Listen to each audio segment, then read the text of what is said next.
A 2-0 win, 3 points in the bag, 7 points clear at the top of the Premier League. Everything seemed perfect for Arsenal, but the moment the final whistle blew, the celebration carried an undertone. A shadow of concern that not even Mikel Arteta's smile could hide, because 2 of his biggest players had just limped off, and suddenly, victory came at a cost. It's one of those nights where scorelines lie. The headlines screamed, Arsenal cruise past Burnley, but inside that dressing room, the mood wasn't pure joy. Viktor Gyökeres and Martín Zubimendi, 2 players who've become pillars in Arteta's system, both left the pitch nursing muscular issues, and as Arteta faced the cameras, his words carried that uneasy blend of pride and worry that only managers in a title race truly know. The match itself began like a statement of intent. Arsenal pressed with purpose, suffocating Burnley in their own half. Every touch from Gyokeres felt electric, every move deliberate. His link-up with Bukayo Saka and Martín Ødegaard sliced through the claret defense like a hot knife through butter. Then came the moment, the goal. Gyokeres spun past his marker, found the gap and fired home with the precision of a striker who looks born to play in red and white. The away end erupted. Arsenal led 1-0 and looked unstoppable. But somewhere beneath the roar, Gyokeres felt a twinge, just a flicker of discomfort in the muscle. He tried to shake it off. Every footballer does. But Arteta's staff saw the signs. By halftime, he was done. The Swede had to come off, and you could see it in his face. Frustration, the kind that comes not from fatigue but fear of what that little niggle might become. Arteta praised him after the game, calling it one of his best performances since joining the club. But his tone changed slightly when he added, "We had to take him off because he was feeling something. We'll have to wait and see." The dreaded phrase every fan hates, wait and see. It's not just about one player. Gyokeres has become the tip of Arsenal's spear. His movement off the ball, his pressing, his ability to turn defense into attack, he embodies the evolution of Arteta's football. Losing him, even for a few games, could derail the delicate rhythm Arsenal's attack relies on. Then came blow number 2. Late in the second half, with Arsenal 2-0 up thanks to Declan Rice's rocket of a goal, Martín Zubimendi, the quiet conductor in midfield, raised his hand. He wanted off. No dramatic collapse, no grimace of agony, just a calm request that said it all. Something's not right.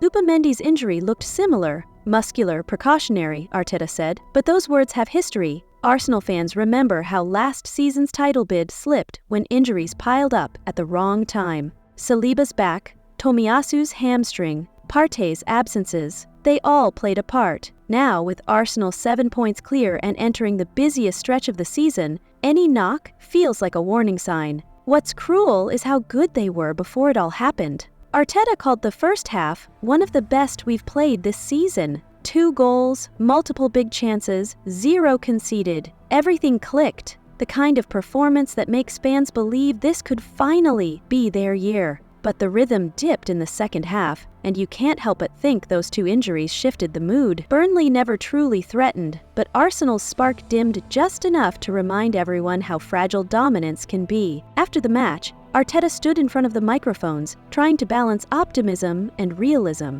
"We'll have to assess both," he said. "They're muscular. We'll see how they respond. No fireworks, no excuses. Just that manager's poker face that hides 1,000 worries." The cameras caught him walking down the tunnel afterward, clapping the fans, but his eyes already scanning the horizon for answers. The immediate question, how bad is it? For now, no official diagnosis. Early signs suggest both players could miss a few days or a few weeks. The club's medical staff are keeping it tight. That's normal, especially with crucial fixtures ahead in both the league and Europe. But fans know how these small issues can grow. Muscle fatigue turns to a strain turns to a tear, and suddenly your best players are watching from the stands in hoodies and trainers. For Gyokeres, the worry runs deeper because of how vital he's become to Arsenal's attack. Since arriving, he's been everything Arteta wanted: direct, tireless, fearless. He presses like a man possessed and finishes with calm precision.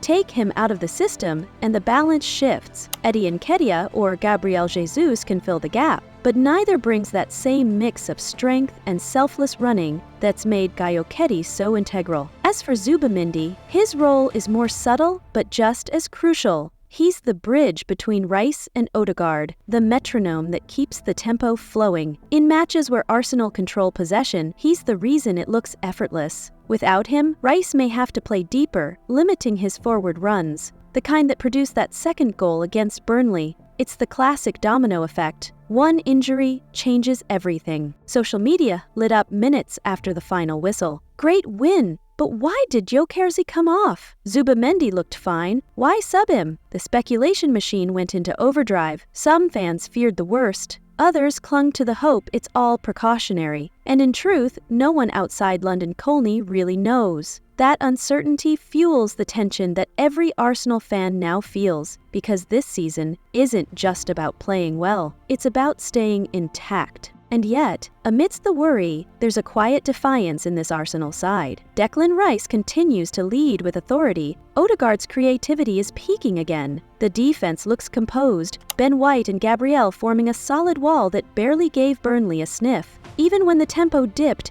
they never lost control. That's growth. That's maturity. The kind of progress Arteta's been building towards since day one. But here's the thing about Arsenal right now. They're not the fragile side of years past. They've built depth, they've built belief. Even if Gyökeres and Zubimendi sit out a few matches, the system can adapt. Fabio Vieira, Leandro Trossard, Emile Smith-Rowe, players who can slot in and keep the rhythm alive. Arteta has options. What he doesn't have is time. When Arteta called that first half one of the best we've played, he wasn't exaggerating. The movement, the pressing, the cohesion, it all looked like peak Arsenal. That's what makes the injuries sting even more, because just when it felt like everything was finally falling into place, the football gods reminded them that perfection rarely lasts long. This is the paradox of a title charge. You dominate, you celebrate, but you never truly relax. Every victory hides a new worry, every setback a potential turning point. Arsenal's challenge now isn't just to win, it's to endure. To turn these injuries into rallying points rather than derailments. Arteta's face after the match said it all. Proud, yes. Relieved, yes. But his mind was already elsewhere. The next match, the next lineup, the next scan result. Managers live in that constant loop of what's next. And for Arsenal, next might decide the season's fate. For now, Arsenal fans can breathe easy. They're still top, still dominant, still fighting, but beneath the noise, the whispers persist. 2 muscular problems, 2 key players, 1 critical moment in the season. It's the kind of detail that doesn't make headlines immediately, but defines them months later. They won the match, but maybe lost their rhythm. And that's the kind of twist that decides titles. If you're following Arsenal's journey as closely as Arteta studies every training session, hit like, share this video with a fellow gunner, and subscribe for more inside looks into the highs, heartbreaks, and hidden battles that shape the Premier League season.